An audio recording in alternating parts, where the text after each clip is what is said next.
Au commencement était la parole, et la parole était avec Dieu, et la parole était Dieu. Elle était au commencement avec Dieu. Toutes choses ont été faites par elle, et rien de ce qui a été fait n'a été fait sans elle. En elle était la vie, et la vie était la lumière des hommes. La lumière luit dans les ténèbres, et les ténèbres ne l'ont point reçue.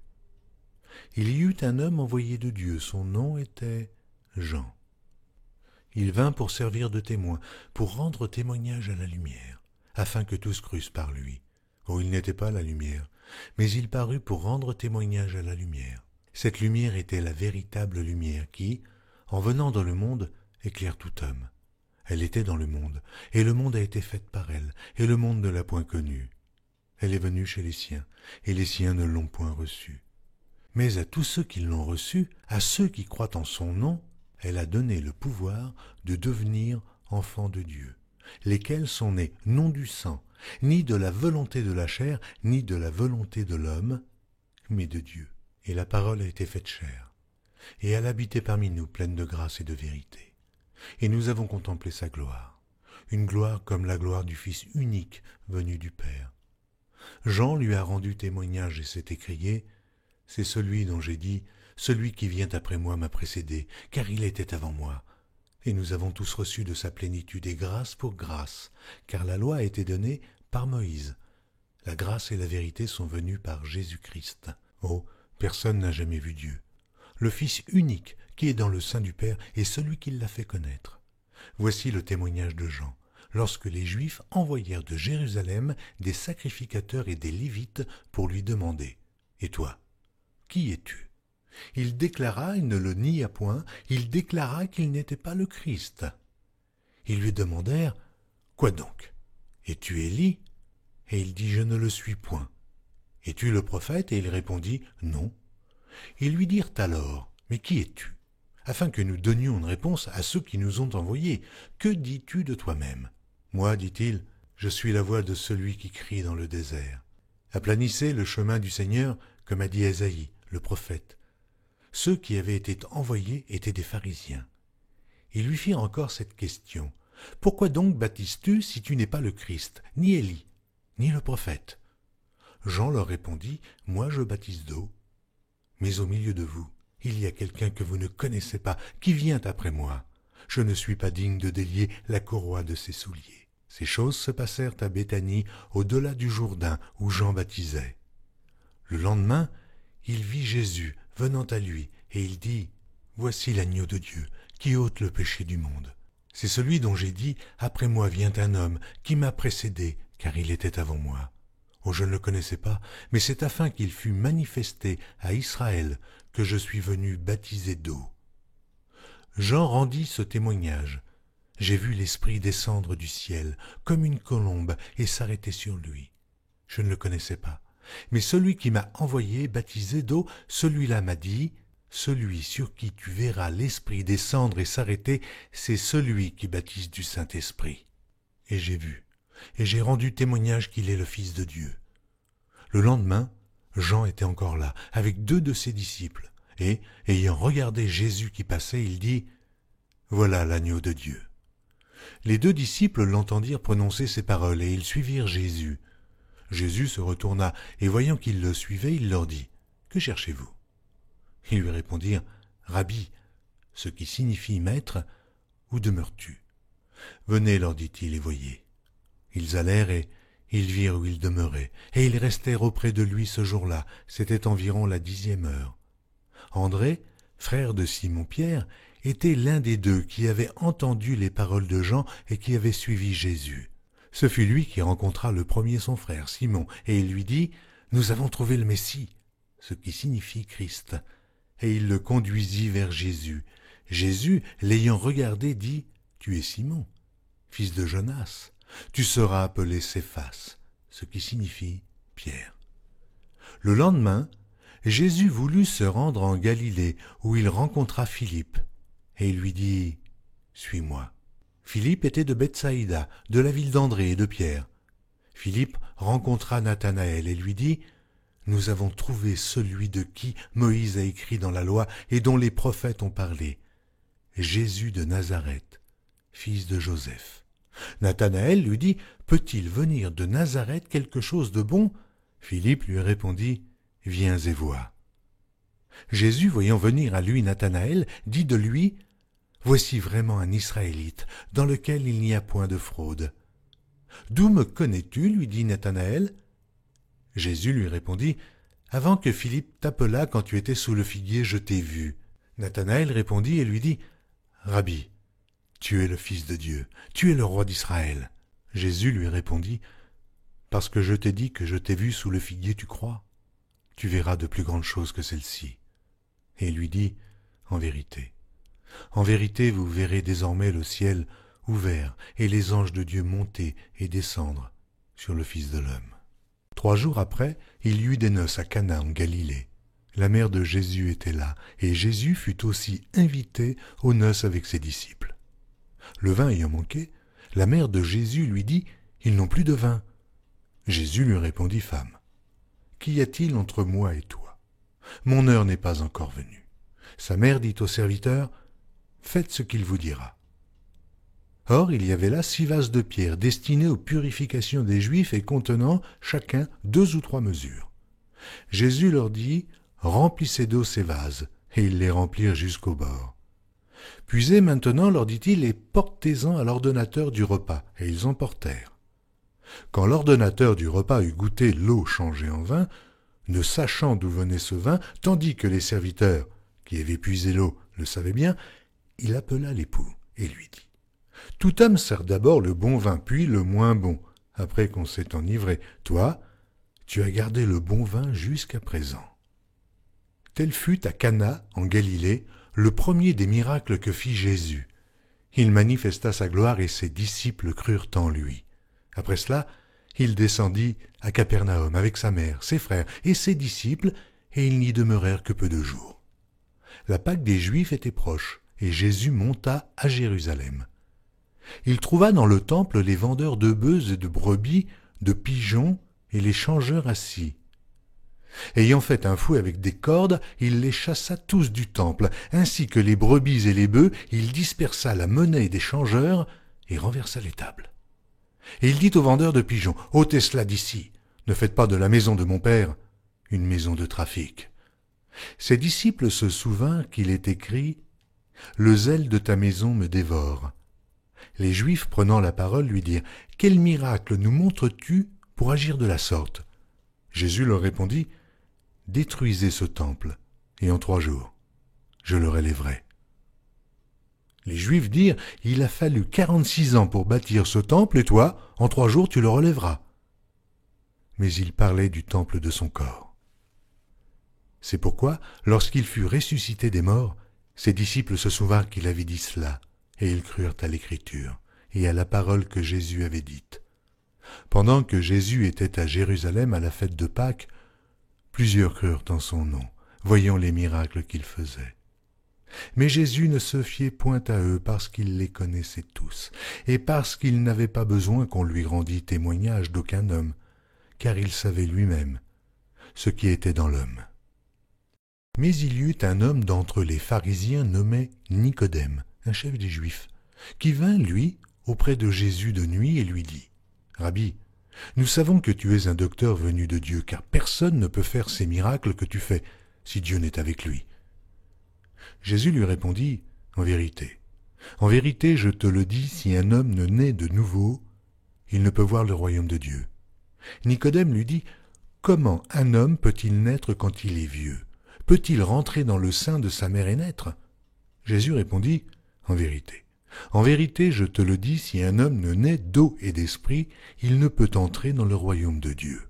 Ce qui est né de la chair est chair. Ce qui est né de l'esprit est esprit. Ne t'étonne pas que je t'ai dit, il faut que vous naissiez de nouveau. Le vent souffle où il veut, et tu en entends le bruit, mais tu ne sais d'où il vient, ni où il va. Il en est ainsi de tout homme qui est né de l'esprit. » Nicodème lui dit, « Comment cela peut-il se faire ?» Jésus lui répondit, « Tu es le docteur d'Israël et tu ne sais pas ces choses. Ah, en vérité, je te le dis, nous disons ce que nous savons et nous rendons témoignage de ce que nous avons vu, et vous ne recevez pas notre témoignage. Et comme Moïse éleva le serpent dans le désert, il faut de même que le Fils de l'homme soit élevé, afin que quiconque croit en lui ait la vie éternelle. Car Dieu a tant aimé le monde qu'il a donné son Fils unique, afin que quiconque croit en lui ne périsse point, mais qu'il ait la vie éternelle. Dieu, en effet, n'a pas envoyé son Fils dans le monde pour qu'il juge le monde, mais pour que le monde soit sauvé par lui. Celui qui croit en lui n'est point jugé, mais celui qui ne croit pas est déjà jugé, parce qu'il n'a pas cru au nom du Fils unique de Dieu. Et ce jugement, c'est que, la lumière étant venue dans le monde, les hommes ont préféré les ténèbres à la lumière, parce que leurs œuvres étaient mauvaises. Car quiconque fait le mal est la lumière, et ne vient point à la lumière, de peur que ses œuvres ne soient dévoilées. Mais celui qui agit selon la vérité vient à la lumière, afin que ses œuvres soient manifestées, parce qu'elles sont faites en Dieu. Après cela, Jésus, accompagné de ses disciples, se rendit dans la terre de Judée, et là, il demeurait avec eux, et il baptisait. Jean aussi baptisait à Hénon, près de Salim, parce qu'il y avait là beaucoup d'eau, et on y venait pour être baptisé, car Jean n'avait pas encore été mis en prison. Or, il s'éleva de la part des disciples de Jean une dispute avec un juif touchant la purification. Ils vinrent trouver Jean et lui dirent, « Rabbi, celui qui était avec toi au-delà du Jourdain, et à qui tu as rendu témoignage, voici, il baptise, et tous vont à lui. » Jean répondit, « Un homme ne peut recevoir que ce qui lui a été donné du ciel. Vous-même m'êtes témoin que j'ai dit, je ne suis pas le Christ, mais j'ai été envoyé devant lui. Celui à qui appartient l'épouse, c'est l'époux. Mais l'ami de l'époux qui se tient là et qui l'entend éprouve une grande joie à cause de la voix de l'époux. Aussi, cette joie qui est la mienne est parfaite. Il faut qu'il croisse et que je diminue. Celui qui vient d'en haut est au-dessus de tous. Celui qui est de la terre est de la terre, et il parle comme étant de la terre. Celui qui vient du ciel est au-dessus de tous. Il rend témoignage de ce qu'il a vu et entendu, et personne ne reçoit son témoignage. Celui qui a reçu son témoignage a certifié que Dieu est vrai.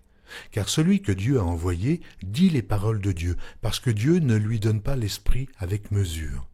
Le Père aime le Fils, et il a remis toutes choses entre ses mains. Celui qui croit au Fils a la vie éternelle.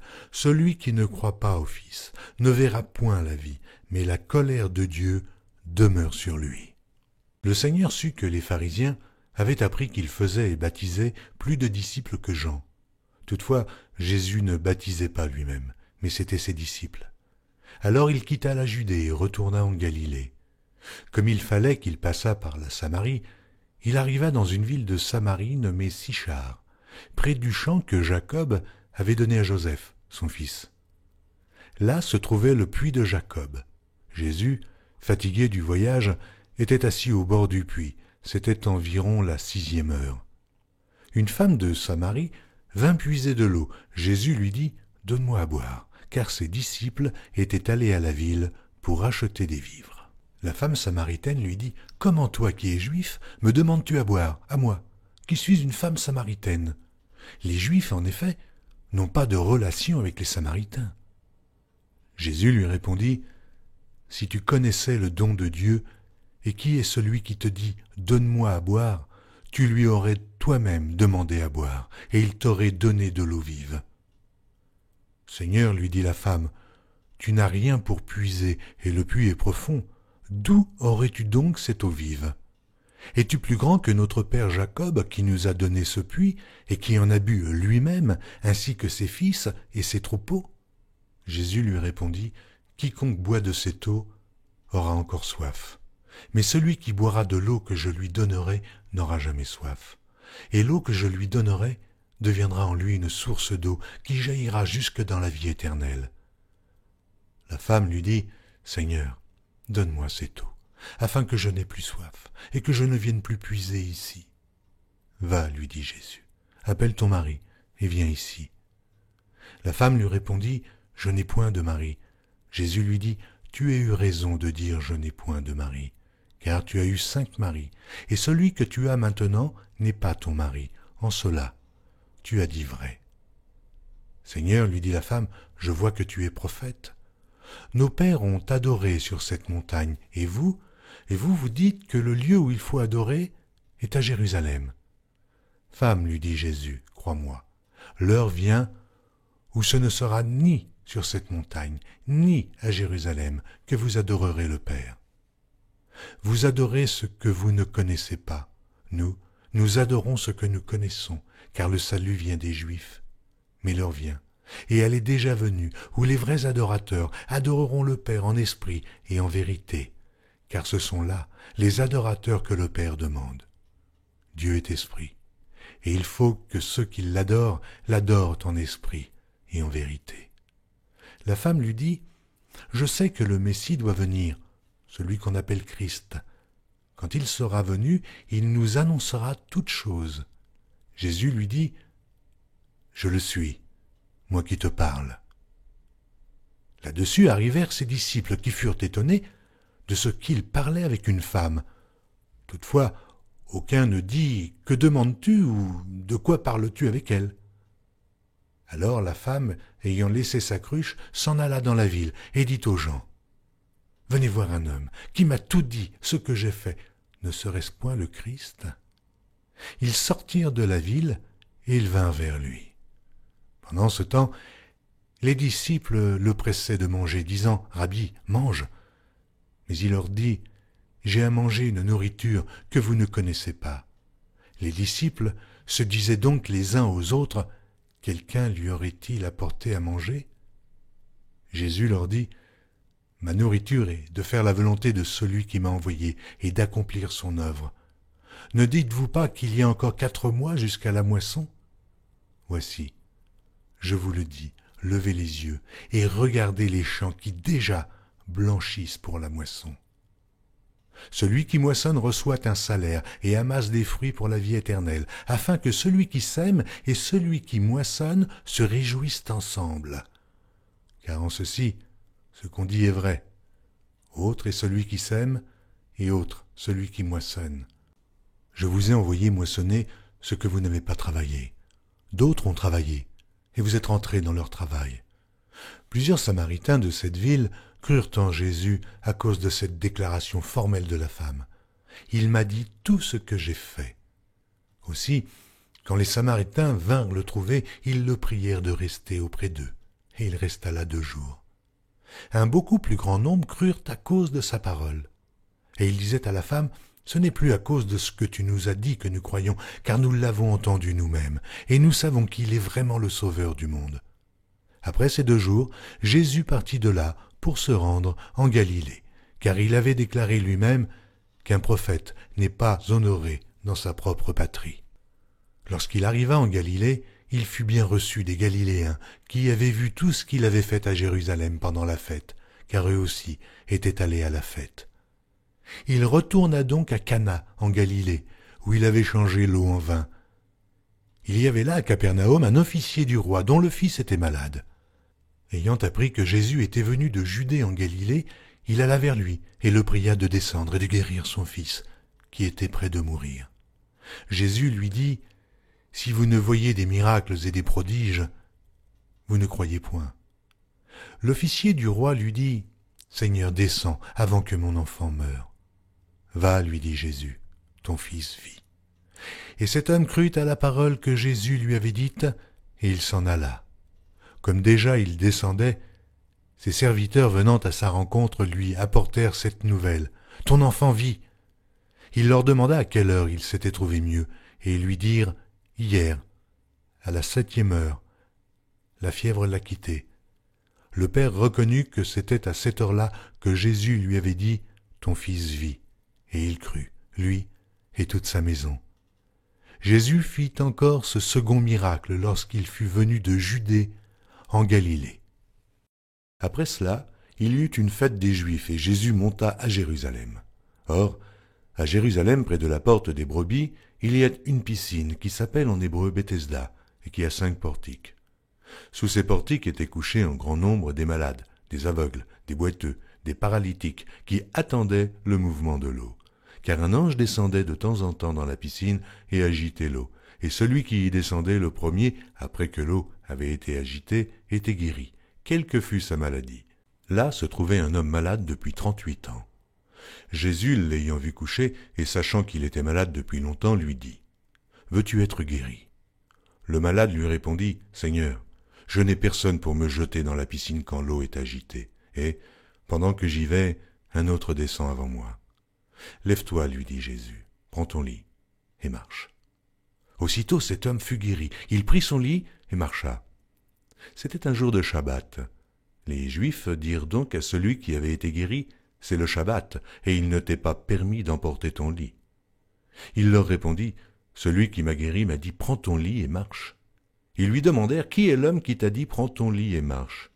Mais celui qui avait été guéri ne savait pas qui c'était, car Jésus avait disparu de la foule qui était en ce lieu. Depuis, Jésus le trouva dans le temple et lui dit, « Voici, tu as été guéri, ne pêche plus, de peur qu'il ne t'arrive quelque chose de pire. » Cet homme s'en alla et annonça aux Juifs que c'était Jésus qui l'avait guéri. C'est pourquoi les Juifs poursuivaient Jésus, parce qu'il faisait ces choses le jour du Shabbat. Mais Jésus leur répondit, « Mon Père agit jusqu'à présent, moi aussi j'agis. » À cause de cela, les Juifs cherchaient encore plus à le faire mourir, non seulement parce qu'il violait le sabbat, mais parce qu'il appelait Dieu son propre Père, se faisant lui-même égal à Dieu.